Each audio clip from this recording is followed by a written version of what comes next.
So, yun guys, ang ating, ang ating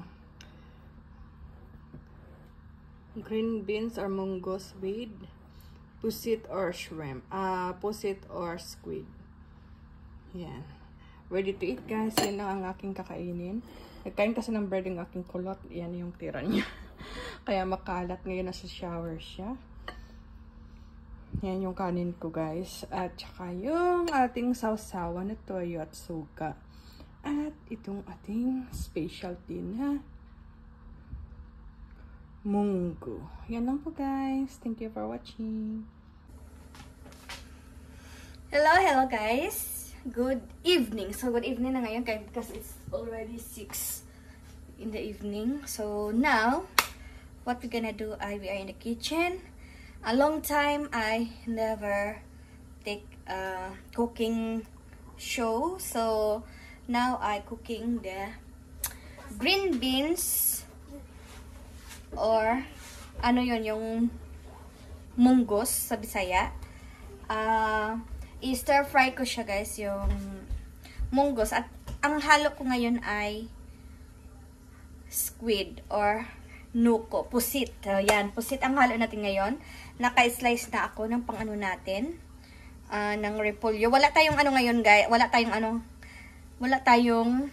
anong tawag nun, ibang gulay. Wala tayong malunggay, moringa. So, only repolyo. My available in the fridge is repolyo. Inislice ko lang siya ng maliliit guys. Kasi, alam mo naman, baka ako lang isa kakain. Ayaw kumain ng aking partner. Yung kulot ko, hindi yan kakain. Ilan na yung green beans yan or ano, like munggos. At saka, green beans, tomato. Naka-slice na ko. At saka yung onion. Ang garlic guys ay paste. Ito, kasi wala kaming fresh garlic ngayon.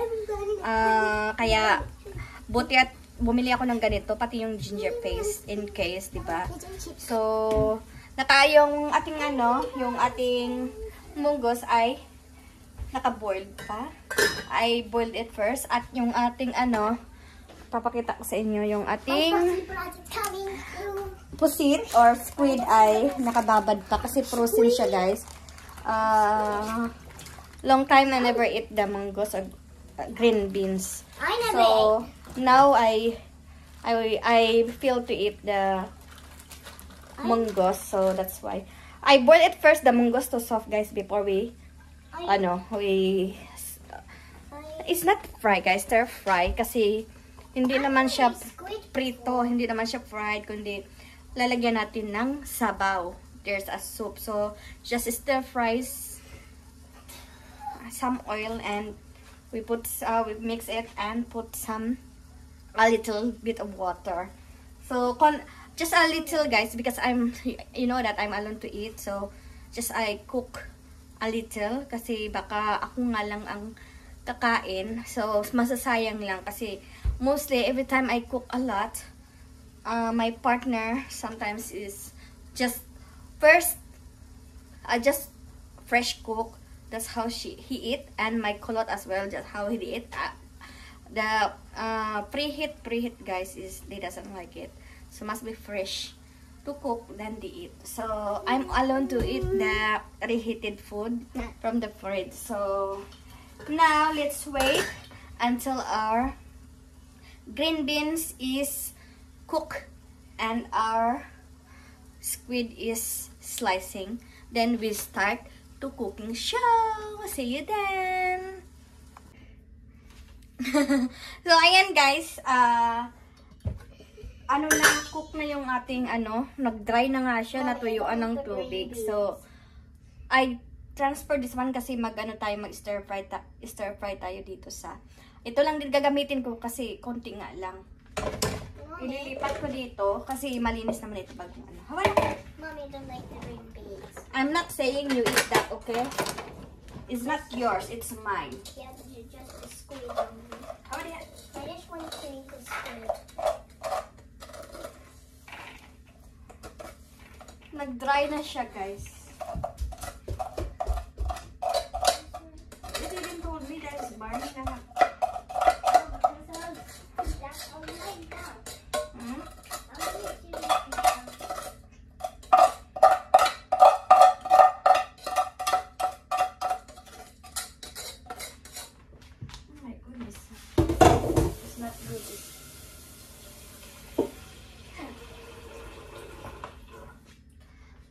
kuha tayo ng ibang pot dahil nag-burn yung guys, yung natin. So, let's start to cook.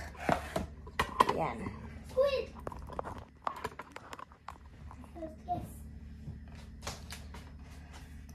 Hindi na ako magpakita ng mukha, guys. And we have oil here.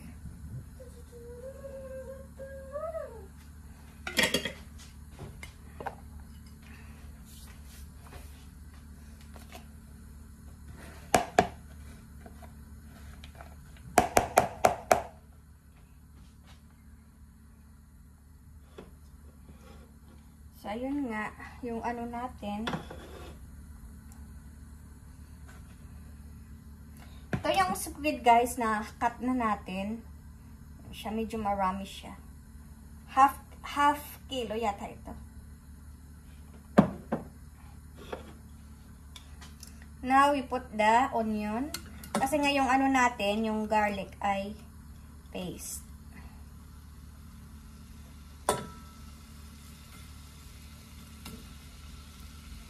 Hindi pa masyadong init yung oil natin, guys.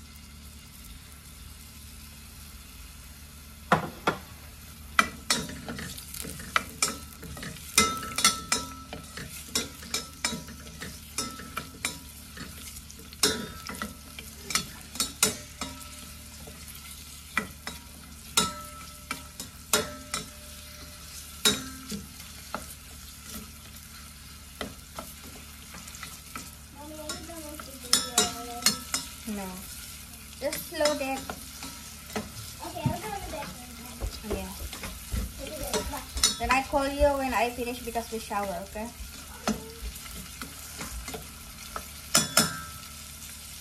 Natin, guys, we wait until our onion soft.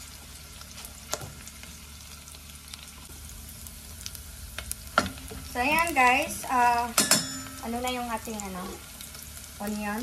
Next ay tomato.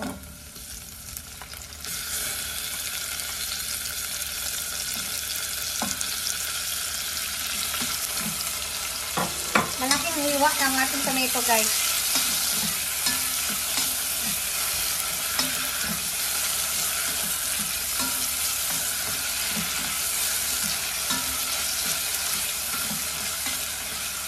Then, ilagay na natin yung ating garlic. Ay.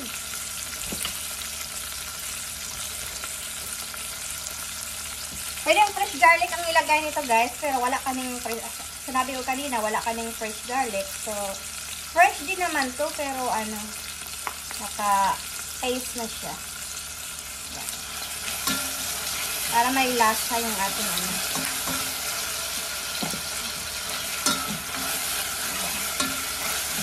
bango.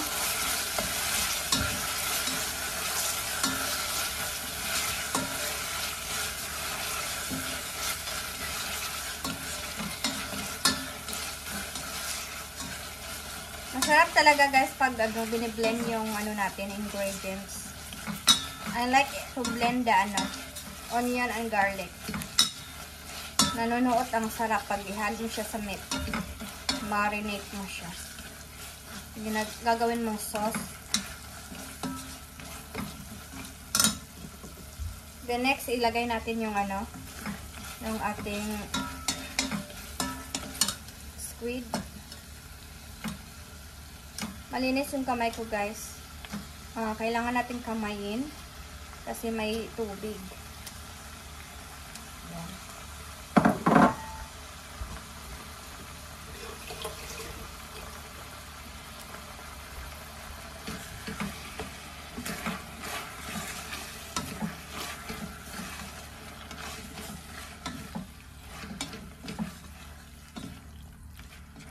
Sarap nito. Yummy, seafoods. Pwede ang ihalo nyo, guys, kahit pwede may tuyo, may daing, pwede may ata pa siya, guys. Hindi ko pala tagalan ata. Pwede chicken, pwede pork, pwede beef, kahit ano pwede ang ihalo nyo. Nasa inyo kung ano ang prepare nyo. May chicken kami guys, pero I feel the seafoods to eat. So, that's why I prefer to mix the pusit or squid.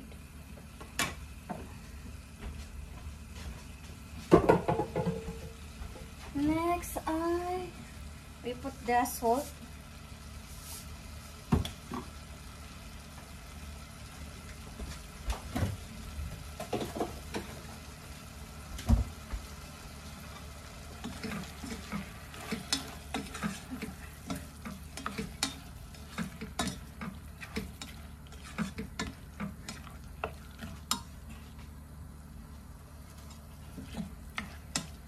Yan siya.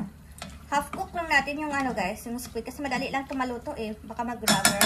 Next ay ilagay natin yung ating nag-dry na ano, green beans, munggo.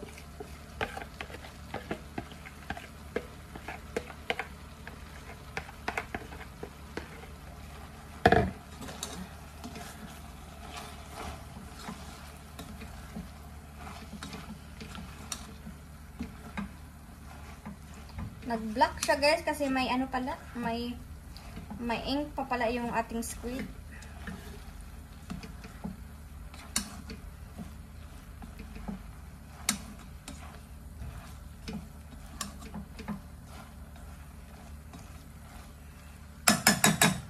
But never mind the color guys. The important next is put water. Estimate guys kung gaano kadami yung gusto nyo kung nasa sabaw, okay?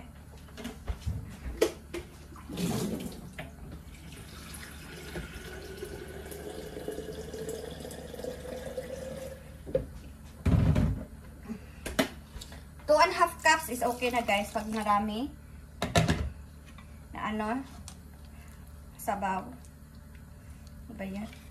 Nag-itim yung ano natin sa ano yan, sa yung look at the soup guys, sa ano yan ha, sa ink or sa ata ng pusit.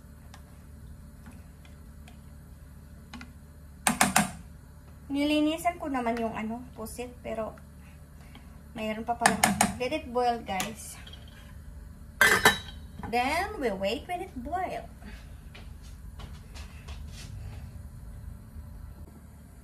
So, yun guys. We check our ano, itim na munggo. Itim ang sabaw. Let it taste guys. Tabang. Wala akong magic syrup guys. So, lagyan natin ng mayroon na, ano man to, magic syrup din naman to, nor cubes. Shrimp. Seafoods din naman ito. Then, salt.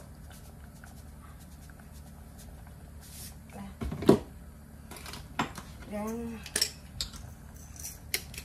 paminta. Black pepper.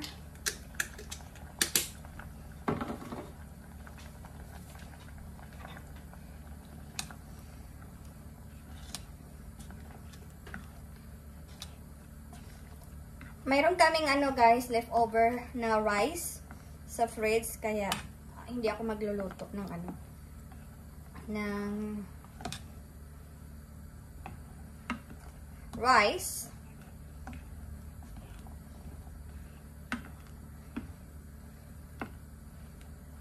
Para hindi masayang.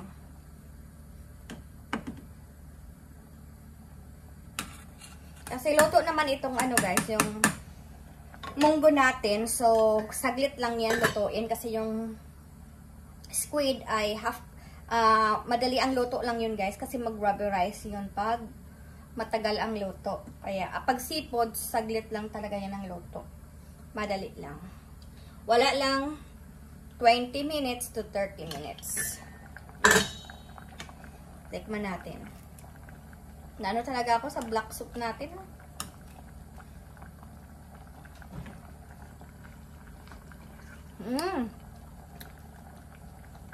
Sarap.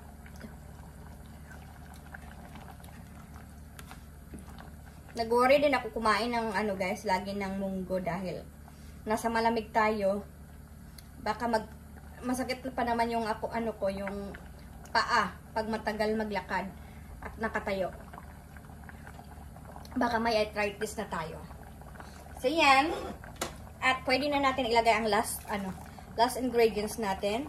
Kahit anong guys, kung sa Pinas may tayo, may malunggay, kahit anong gulay-gulay, talbos ng kamuti, pako, talbos ng kalabasa. Masarap yung talbos ng kalabasa at bulaklak ng kalabasa. Ampalaya, talbos ng ampalaya, dahon ng ampalaya. Yun masarap dito. Pero dito tayo sa malamig na lugar, hindi tayo makatanim-tanim yun.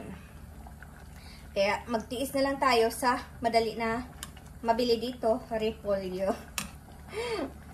Ayoko naman lagyan ng ng tawag broccoli. Kasi iba ang broccoli, pangit ang broccoli.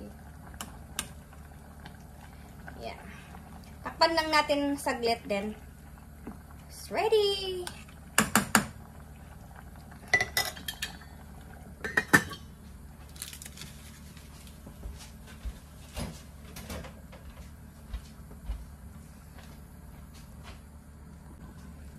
So, yan guys, i-check na natin kung malambot na ba yung ating Wow, luto na guys. Pwede nyo itong lagyan ng coconut guys, coconut milk. Ngayon, ayaw kong maglagay ng coconut milk. Ganito lang muna. Tikman natin guys. Wow, ang sarap. As in. So, pwede na guys, luto na. So, muna ako ng aking kulot. Mag-shower. Bago tayo kakain. So, yun guys, ang ating,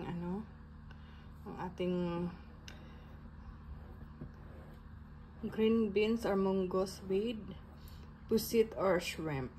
Pusit or squid. Yan. Ready to eat guys. Yan lang ang aking kakainin. Nagkain kasi ng bread yung aking kulot. Yan yung tira niya. Kaya makalat. Ngayon nasa shower siya. Yan yung kanin ko guys. At saka yung ating sausawa na toyo at suka. At itong ating specialty na munggo. Yan lang po guys. Thank you for watching.